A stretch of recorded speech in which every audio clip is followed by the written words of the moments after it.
I don't know if this is a man thing, maybe women, but this isn't as extreme as this, but I went home the other week, I've had these health issues, as you're well aware. So I went home after a trip to the opticians, right? I had to go to the optician. Exciting stuff. And my mum and dad were looking after the kids. And I got home and mum was like, you all right? Yeah, yeah. Just been to the optician. So what have you been there for? I said, this issue of my infection, this autoimmune thing, whatever's going on in my system. Yeah. They want to figure out my inflammation levels. And they said, okay, you probably need your eyes tested as well, just to figure out what's going on. This left-hand side. Funnily enough, my left-hand side. I was like, all right. And then I said, how'd it go? I said, my eye pressures are too high. Right. It's just, it's this common theme in my life. Your blood's, this is too high. Eye pressure. And it wasn't a big issue having too high blood pressure. It's like glaucoma related stuff like that. Mm-hmm. But my dad, bless him, he's obviously a bit like, he's old school. Old school. And he's obviously a bit worried. Your mum said, your dad's always worried about you, your bloods and this illness, you've got to keep going. It's natural, I think. Yeah. So anyway, so he was sat outside. So he knocked on the window. He wanted a cup of tea. So he said, first of all, hey, where you been, opticians? Bloody hell, there's always something wrong with you. I said, well, Dad, I didn't want to go to the opticians. I had to go there. How'd it go? Now my pressures are too high. Fucking ass, all that shit you take. Which he means vitamins and minerals. You're like it's health that's supplements. causing me these issues. That's it's drugs like magnesium. So I sat there and I was like, yeah, all right. So he said, oh God. So I said, yeah, I don't know, Dad, glaucoma. We're just chatting away. And he said, what about the other stuff? I said, I've got to go back for some more bloods because these inflammatory markers are too high. And he's looking at me and at least your lawn's looking good. I was just like, brilliant. What the fuck? Like, that was the end of it. Then we moved on. Yeah. And I thought, that's just that old school. Just can't deal with all that stuff. He doesn't want to talk to me about it now. He's like, your lawn's looking good. Yeah. And by the way, my lawn is looking good. Yeah. May I just say that it's because I'm using Lawn Magic. And today's podcast is sponsored by Lawn Magic. Lawn Magic keeps my lawn strong. Welcome to the 1950s. But it does. Mr. Paul Benson invented Lawn Magic. Did he? Yeah. Honestly, I sprayed it on. I was like... I can't tell if you're joking right now. No, I'm serious. Paul Benson. So Lawn Magic is the one. I don't know if it's called Lawn Magic.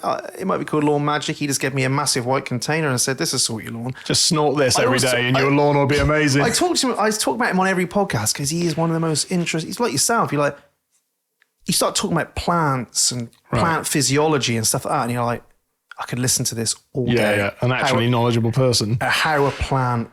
Because he does the turf, I'm sure, for done it for Wimbledon. Oh, right. I mean, like top places. But I feel like Mark's going to come tell me to do something in a minute. There we are. Yes, your mic. Up. Down. In. Out. My lawn does look good. I've been working loads on my garden at the minute. Right. I just feel like we need to talk about that. Do you know what? It sounds stupid, but as a men's health tool, I actually think stuff like a lawn can be such a good touch point for all of the problems that your average man will mask and worry about. Go mow your lawn.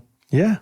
I read a meme which said, that's right, to all you men who were playing football in the 2000s, how's your lawn? How's your lawn? Yeah. You're like, my lawn is good, actually.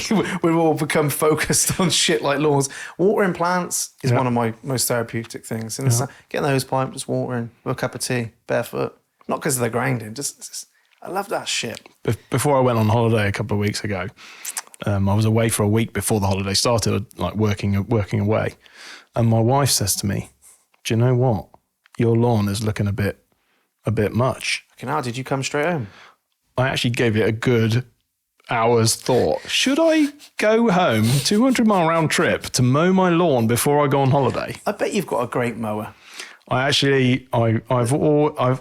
on, you haven't, yeah? I have. I've got a ride-on mower, yeah. The best one that's like properly cuts it into... Yeah, it's got I haven't got the optional striping attachment, but that is on the list.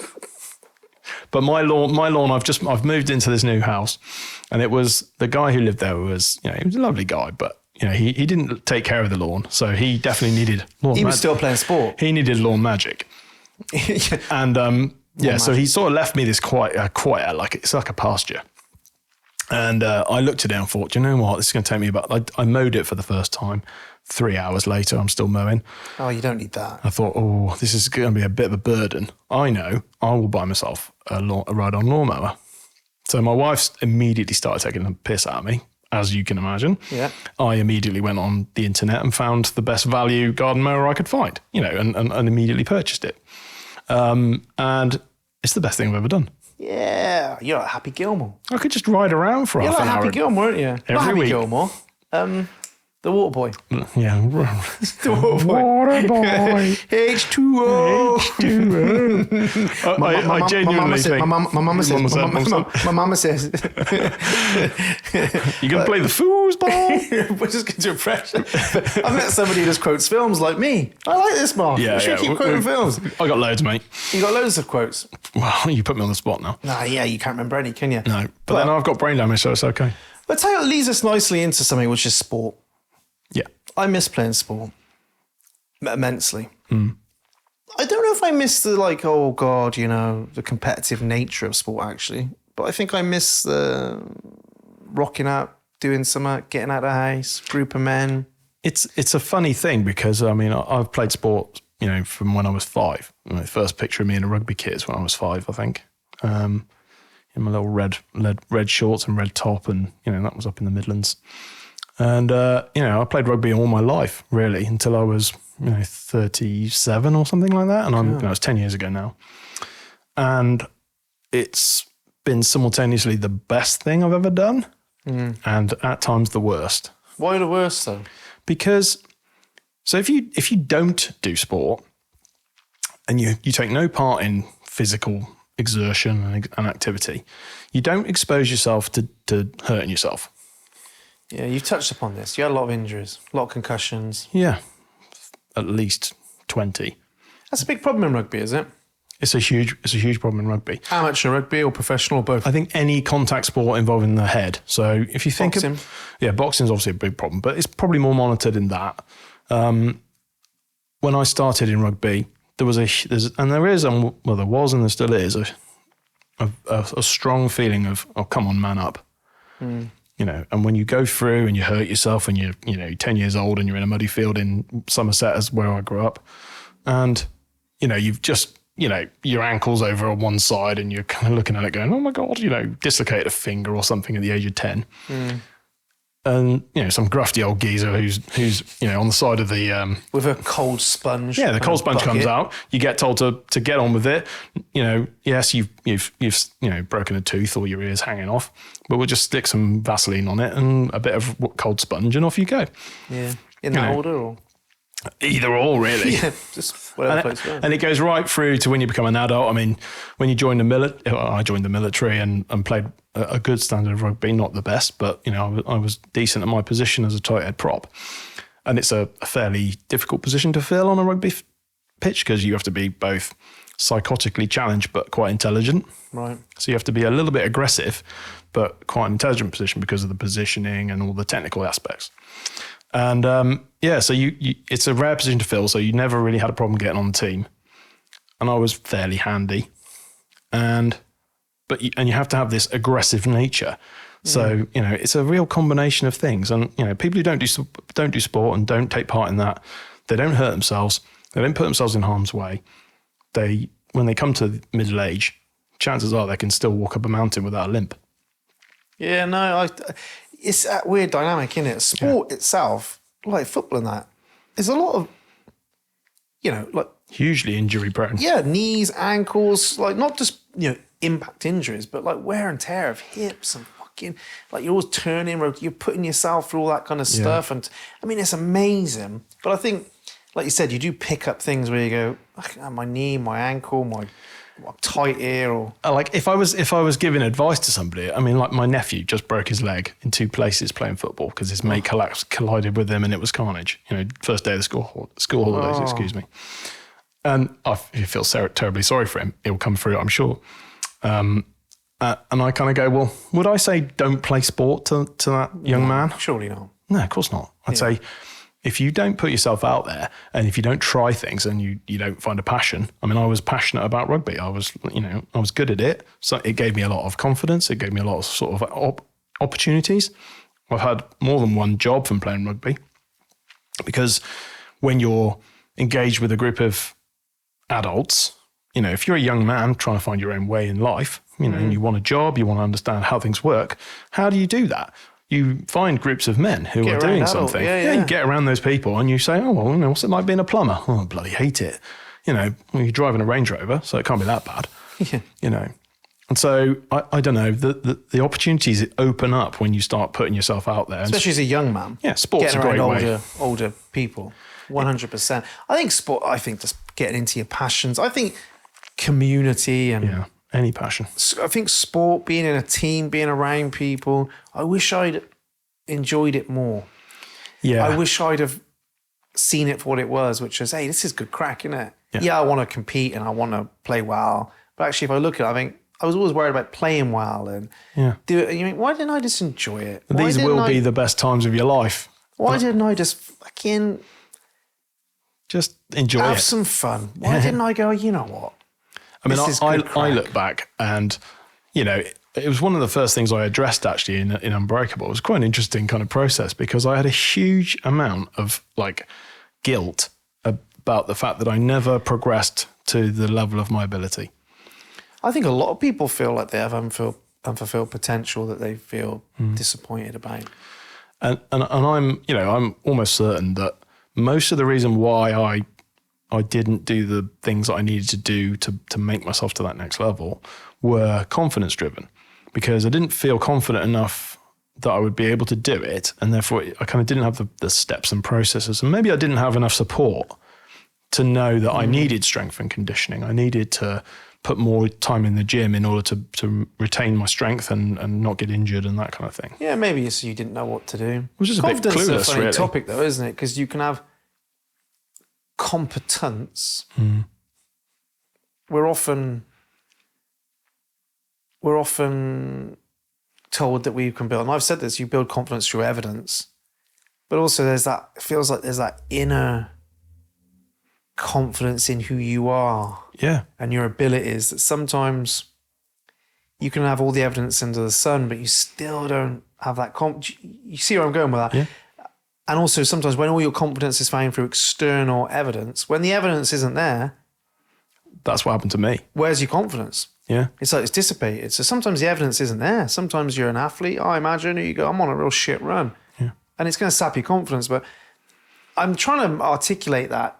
I sometimes like trying to articulate in trainings. It's like, is it a two-sided coin confidence? It's like confidence in your abilities, but is there also confidence in who you are? Like an acceptance that if you can get two sides of that coin, it seems to be a... I think if you, I think back to probably the 3 or 4 best rugby players I've ever come across. People who've had longevity in the game, who maybe even still playing when they're older than myself now. The things that unite all of those people is an inner spirit, I guess. They all have this innate confidence in their own ability. They all have a fairly positive attitude, and for the most part have approached challenges in a logical way. They'll approach their sport the same way they would approach most things. And you see these people, they're generally successful in life. They're generally the sort of person that you'd want to spend time with. There's a few traits, I suppose, you would see. Yeah, also everyone who's good dates himself at some point. I had this conversation with a client the other week. As a coach who was like, I'm just dating, just a real period of date. Am I good at this? And I'm like, you know what? You're going to have that big time waves. Yeah, it's natural, I think, as long as you don't let it dominate you. There's going to be an element where you go, ooh. I don't think if you never quite look at yourself and go, could I be better at this? Yeah, that's what that hope to be better, I think, is probably what drives a lot of these high performance people. And having if there's worked with them. I'm never good enough, that's debilitating. But if it's like now and again you go through patches where you're like, I'm dating. Yeah, I have that. I've had that. Yeah. Certainly. I think I was actually talking the other week at home and I was like, I don't think I've ever felt quite as confident as I have lately in my own abilities. Yeah, your core is strong. I'm like, I feel really confident in who I am and how good I am at what I do. I've struggled to say what you're that. about, essentially. Yeah, I'm like, no, and then I got excited because I'm like, I'm only 38. Yeah, where can I I'm go? going to get better and better at this. Like, I'll be better at 68 than I am at 38. Yeah, if you maintain your experience, keeping up with stuff, and just experience another 30 years of life. Yeah, I'm going to get better at it.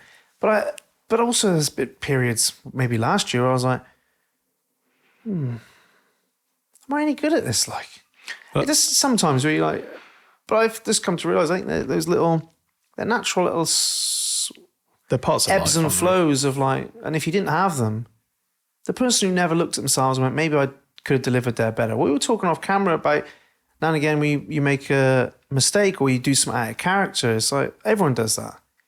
If you never have done it, if you never can see you've been in the wrong, or you can never see you could have done better, it's like, is that a healthy thing? No, it's much better. I think it's much better to have a real understanding of, and that's what I liked about some of those sporting moments, the ones that I kind of probably pop into my memory. And you say, maybe I did something wrong there. And, the team either took the piss out of me strongly to the point where I felt real embarrassment, but I never did that again. The manly way of teaching behaviour in teams. You're being embarrassed. Just going to mock you for a little bit about that. Yeah, you're all alone. There's more than one episode of that. I mean, I've been made to sing songs in almost every country on earth as punishment for doing something incredibly stupid. How many times have you stood on a bar stool and dined a pint? Oh, I think that's a rugby thing. I think it would be several Football. hundred at least. Yeah, your debut.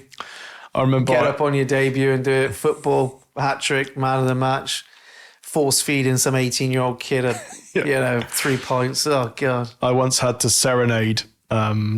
What was the command? I had to, as punishment for a transgression the day before on a rugby tour, I had to serenade the oldest lady in the bar at Lineker's bar in Albufeira in Portugal. Oh God, I've been to Lineker's bar in Albufeira, and I literally I did the Top Gun song, you never close your eyes. I can remember all the words back then, but I've forgotten it all now.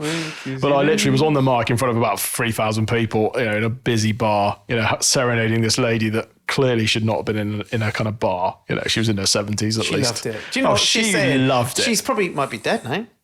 When was this? Well, it would have been 15 years ago. So 85. Yeah, but maybe she's lying there going, "Oh, remember that bloke who sang to me." I might have made a day. But I suppose the thing, life gets a bit serious, doesn't it? Life gets a bit serious. We give up our hobbies, we give up our fun, we give up our games, and we go into full-on life mode. Yeah. And one thing I loved about football, really, actually, if I look at it, no matter what problems you thought you had as a young man, they were real problems at the time. They went, didn't they, for 90 minutes in football, 80 minutes in rugby, whatever it is. You can't think about, I've got a bill to pay if someone's punching you in the face. They just went for a while. Yeah. And you were part of something greater. Different. And I think that can be sport. I also think that can be, my phone's vibrating. That can be sport. That can be music. That can be any kind of passion. I think any kind of like shared experience, you can get that same feeling from. I don't. I think what's peculiar about the sport is I suppose there's a common suffering element. You don't get in some other activities. So like you go to a festival and feel the amazing vibe from a great band, but you're not suffering. And so therefore you don't have any shared... Unless they're terrible. Well, they could be really bad. Unless you're listening to Keane. But maybe if it's pissing down with rain and everybody's up to their knees in mud, maybe that suffering makes the experience better. I don't know. Well, the shared goal of an endeavour. Yeah. Yeah, I don't know what it is. We talked about that in the last thing, didn't we? Like shared goals. But there is this element where, I suppose, twofold is that I think sport's great for people. I was actually watching the tennis and I thought, that's tough, innit, out there on your own. Like football, if you're having a bad game, you can hide. You can hide a bit, can't you? You don't hide, but it's made up by the other 10 players in football's case. Tennis, if you have a bad game, you have a bad game. And no one comes to save you there. No one is going to save you on that one. No one's going to pull it out of the bag in the last minute for you. You're like, I have to pull it out of the bag. And it is really interesting. I'm sure there are some like real key differences, but lots of similarities between solo sport players, people who go out and play tennis or they solo kayak or whatever it is they're doing, versus the team guy. What is the dynamic, I suppose? I mean, I loved my team sports, and I still love my solo sports as well. You know, I'll go off and cycle on my own for great long distances. And I get as much from that as I would from a group ride. But equally, I need those group activities. I think as we're becoming more and more, as we said in the previous episode, which was an insight for me actually, our worlds are getting bigger online. It's not But real. our worlds often shrink physically in reality. I mean, I'm trying to think about how many people I used to kick about with and talk to in a day at one point, especially when I worked a job and I was in a place, yeah. to working for myself. My amount of people has shrunk. And as I've had a family, as I've, got my head down there, you're like, oh, flipping hell. Like you look around, you realize all the people that were around you at one point aren't. You got to work so hard at maintaining your social connections. Yeah. And I think that's something that a team sport actually does for you in a way. You turn up and there's a team there. Yeah. And in some ways, it forces you to be social, which is a great thing. I mean, I'm not always the most social person. I like the company of others, and I do like group endeavors. So if I went on an expedition, I'd probably prefer to do it with a group. Yeah, that's why I like the pub. Yeah. That's why I just love a pub. Call in for a pint at the pub. I know that probably the owner's going to have a chat with me. I know that the barman's going to have a chat with me. I know a couple of the waitresses are going to go, all right, so how you doing? I know they're going to get my Are you pint. going to pay your bill this year? Yeah. Yeah, don't let you have tabs up there. Yeah. I know I'm going to have a bit of a chat. I know the chef's going to come in after his shift. He's going to want to have a chat about stuff that isn't personal development. No, just normal we're stuff. just shooting the shit about nonsense very often, But I don't know. It's just people around you. Like, I think it makes a massive difference to your well-being, and I've made a huge effort post stroke. Actually, I got a bit solitary for a year or two before getting ill, and I realised I needed some help physically and mentally with stuff, and I sought out groups, and then I started riding my bike with a group. And then I found another group, and then I started to get better at doing it. And then it made me want to spend more time in groups. And now I've been to Belgium racing, and I've done so much. I'm still figuring that element of my life out. I really am, and I'm still working, or actively working and trying to get out and do more things. In fact, a friend of mine messaged me this week. He's like, "Should we go away?" I was like, yeah, let's do it. And he was like, same age as me. He was like, no, let's do it then. I was like, what? Yeah, we're going. Right, let's book the flights. Where are we going? Let's go to Spain. Yeah, all right, what are we going to do? Don't know, we'll just book a flight. Yeah. So we booked a flight to Malaga. Epic. And you're like, right, we're going. September, like, cheap flight, right, we're going. For a couple of days, yeah. What are we going to do? Just wander around, have a few beers, play some golf, like, just do something. Just be men for a bit. Yeah, because you think, God, I haven't done that. You don't realise, you go, I do that all the time. Then you look, you sort of add the time up and go, shit, I haven't done that for like 4 years. I will, praise my wife to heaven and back because of the amount of time that she lets me do the things that I fundamentally need to do.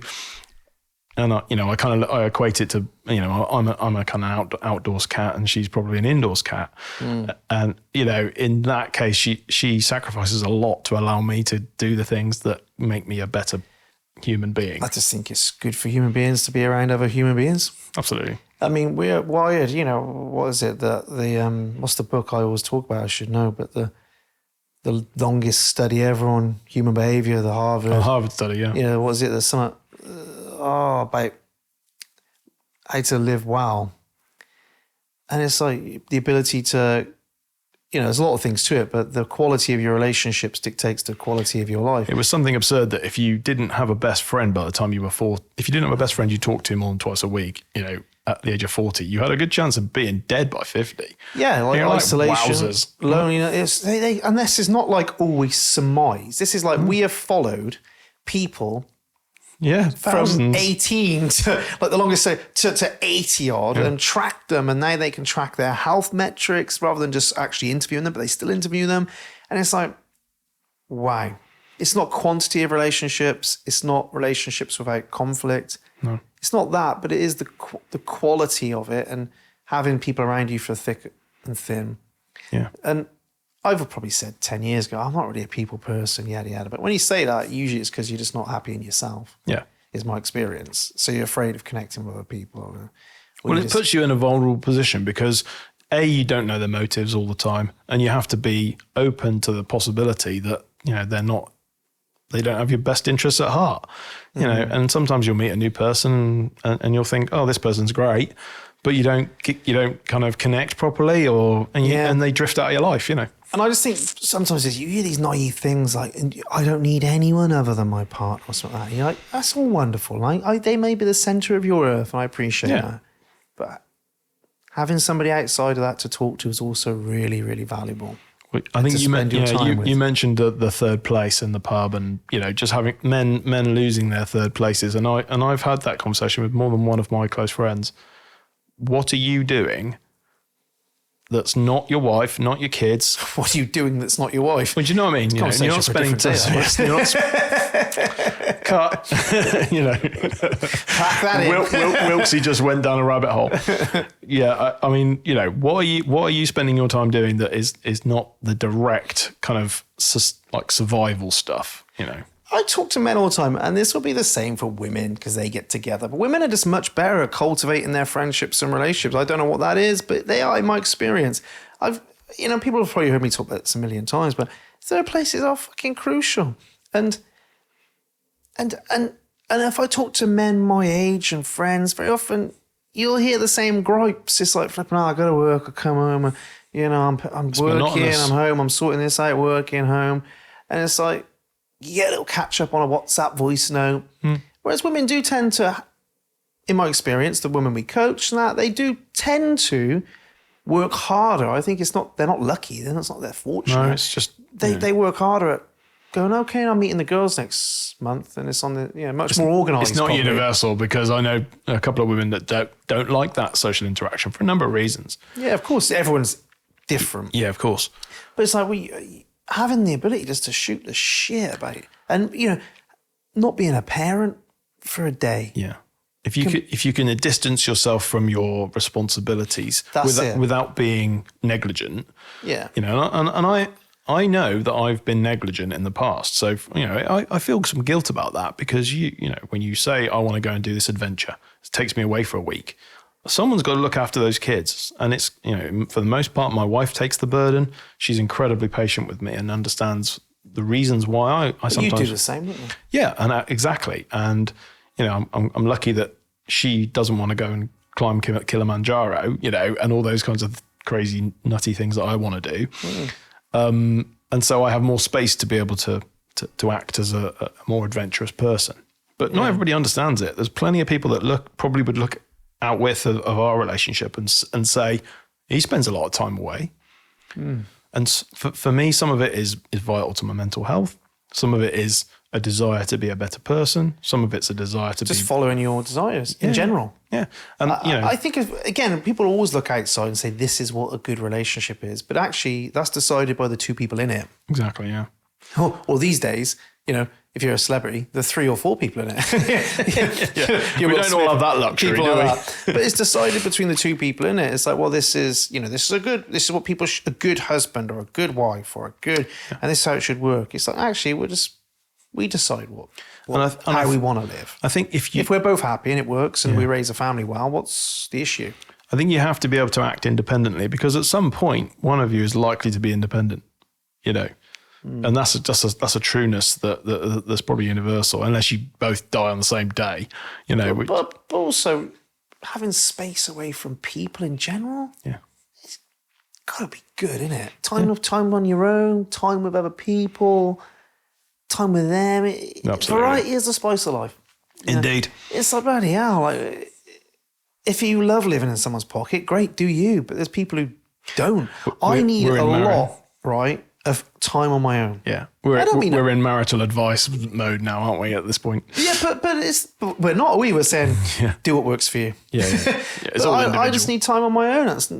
I like it. I like having that time on my own with the dog, or long walk with a dog and a quick pint at home. A little bit of time just to let my thoughts spin around, and I love that. But I would also allow the other people around me to have that time on their own. Of course, yeah. I wouldn't go, well, you can't do that. No. But it's relationships in general. It comes back to everything I say all the time. I think it's like each their own, isn't it? Absolutely. And, it takes a village, doesn't it? Everyone's individual. It takes a village to raise a child, they say. Yeah. Well, it takes a village to do almost anything, We love talking about community, me and you. We do. And it's funny because, I haven't always had the best community. I've been in some toxic environments at times and thought, I'm kind of missing the good stuff. I think about my military mates.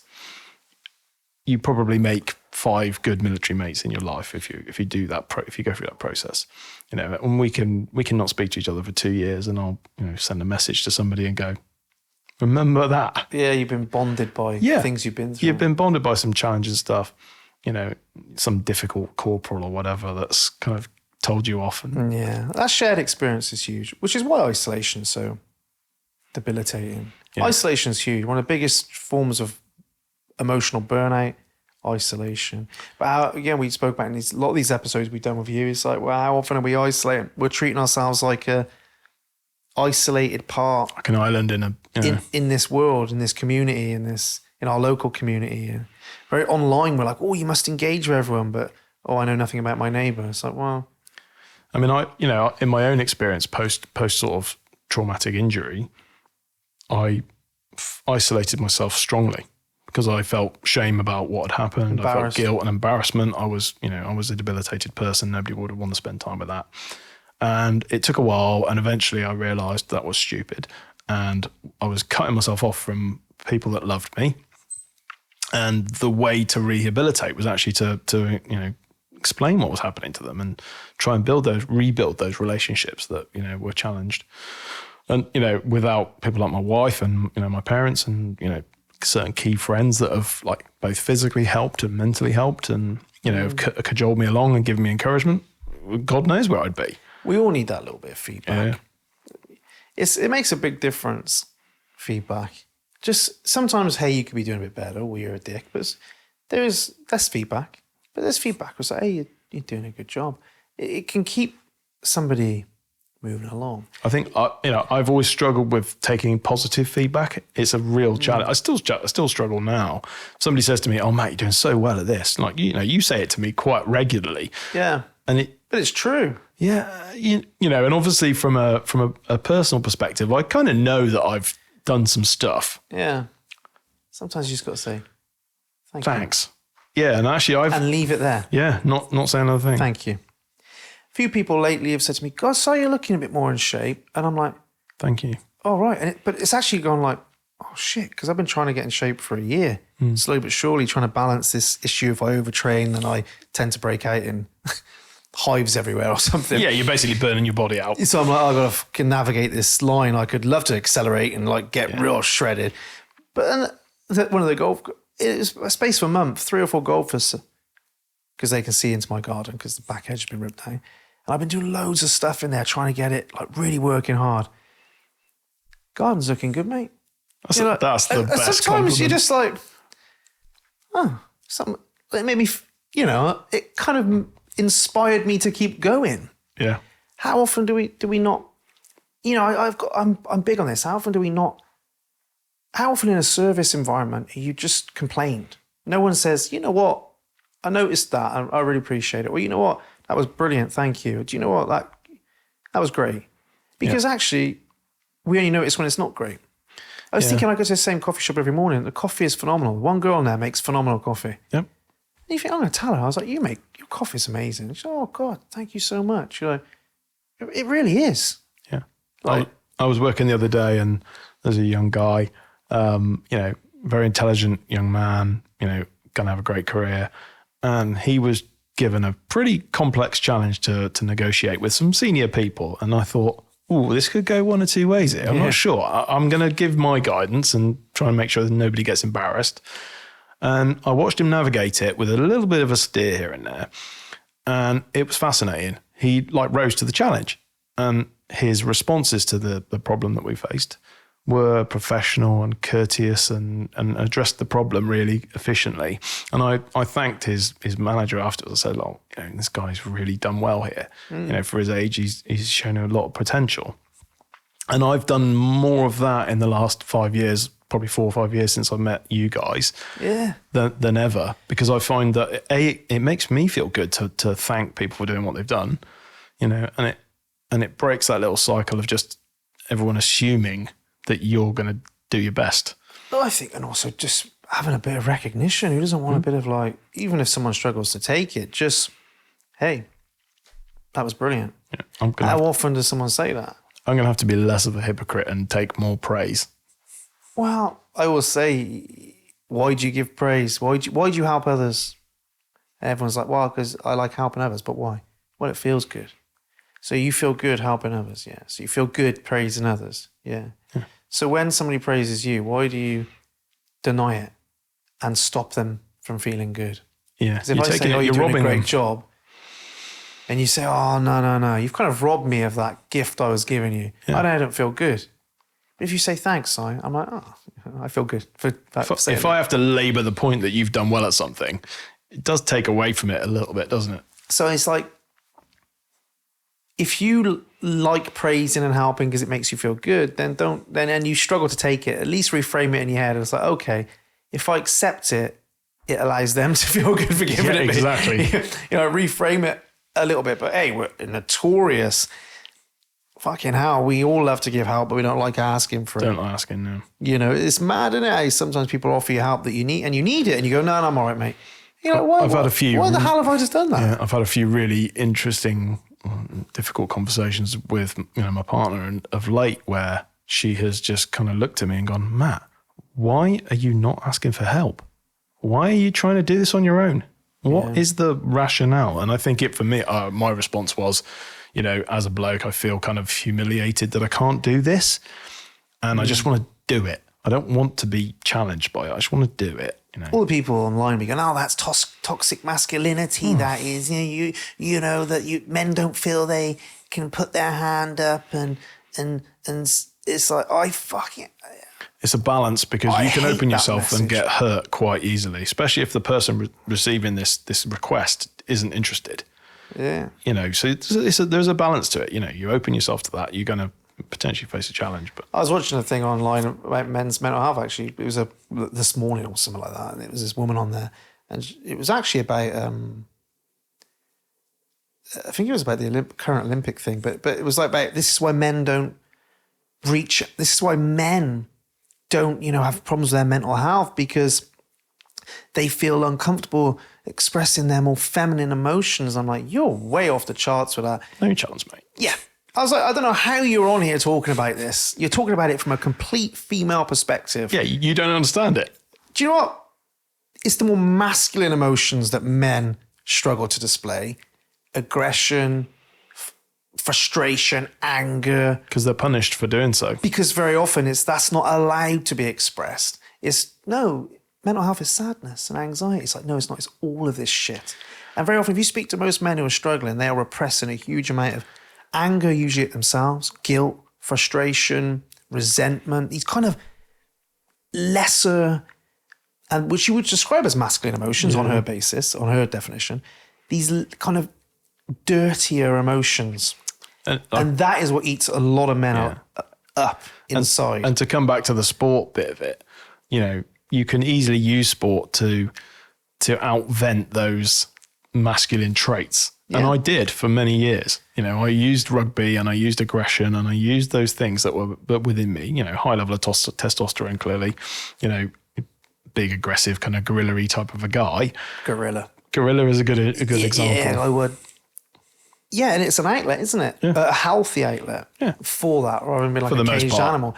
I watched that though, and I thought, I've never seen such a feminine look at men's issues. And I thought, you're really they were talking like, yes, this is the issue. And I was thinking, you are way off the mark. Imagine a man going on there and saying, well, this is how it is for women. The trouble is with women. Yeah. What women feel. They don't feel comfortable. Yeah. They're like, no, and that was where I just thought, you've missed the mark here. Yeah. And I think you're probably just talking to the women about men as opposed to actually, what the real... and there is men out there who struggle to show sadness and tears. Of course. Of course. But my experience is that it's these more, I call them the dirtier emotions. Yeah. People don't want to know. No. If you're angry, then it's like you're a bad person. It's like, well, maybe, why are they angry? And it's a complex thing, because if you think about when you're with a partner, you know, especially if it's man, woman, you know, biologically we're hardwired by our sort of cavewoman ancestors. You know, the woman in the relationship generally will want some masculine traits from their man. It's very rare that you would. And men would generally want some feminine. They would want some feminine traits. Traditional. Yeah, if we go fully traditional and don't worry about all of the complexity of modern life. Yeah. Let's just. If we just think caveman and cavewoman. You know, I'm probably being a dinosaur saying that, but ultimately that's what it comes down to. And I don't think you can take the genetics out of it completely. But it's not always possible to open. Like, you know, somebody said to me, "Oh, why don't you just talk to your wife about this stuff that you've got in you?" Like, because if I said the shit's going on in my head to my wife, we wouldn't be married.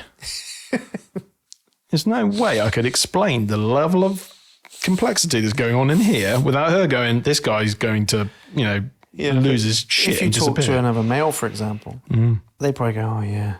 Yeah, God, I feel that too. Yeah. Do you have that as well? Yeah, I do, yeah. And it can almost be it's spoken about, it's lessened, its intensity is dissipated by this.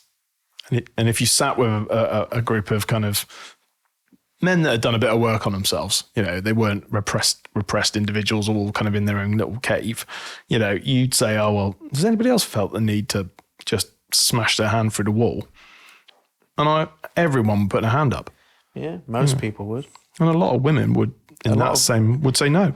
And a lot of women, and there's the nuance, like all things. There's a lot of women who would say, yeah.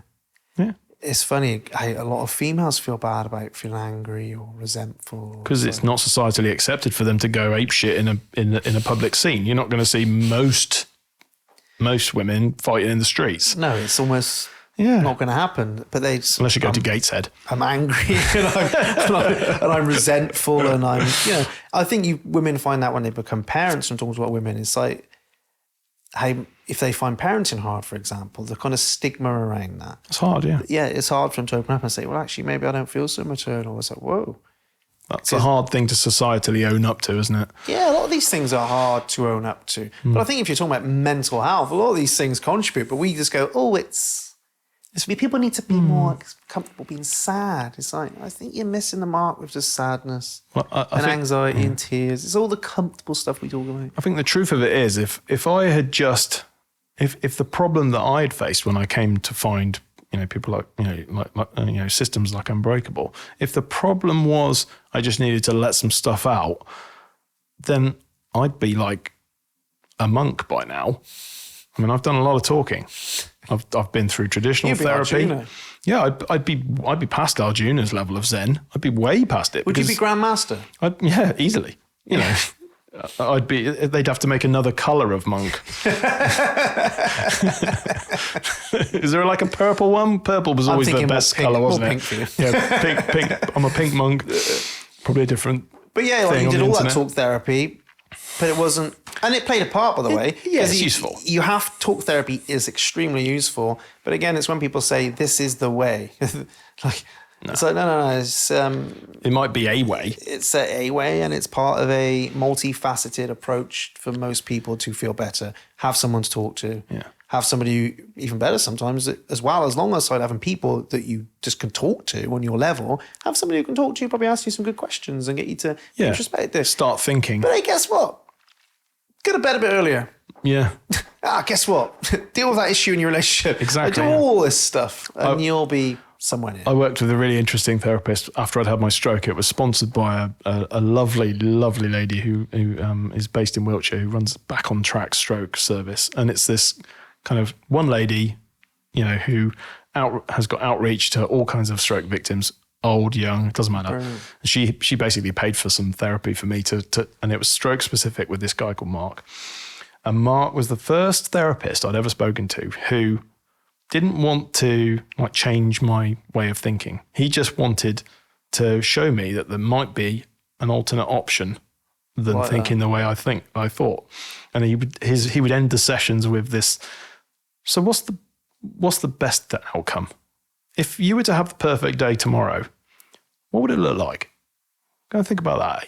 And he'd say it like that, and he had this voice that sucked you in. I always think of the therapist in Ricky Gervais's what's it called? Afterlife. Afterlife. He's fantastic, yeah. Yeah. He's like, yeah, we're just going to do some coke and hookers, aren't we? The people in my office pissing and moaning.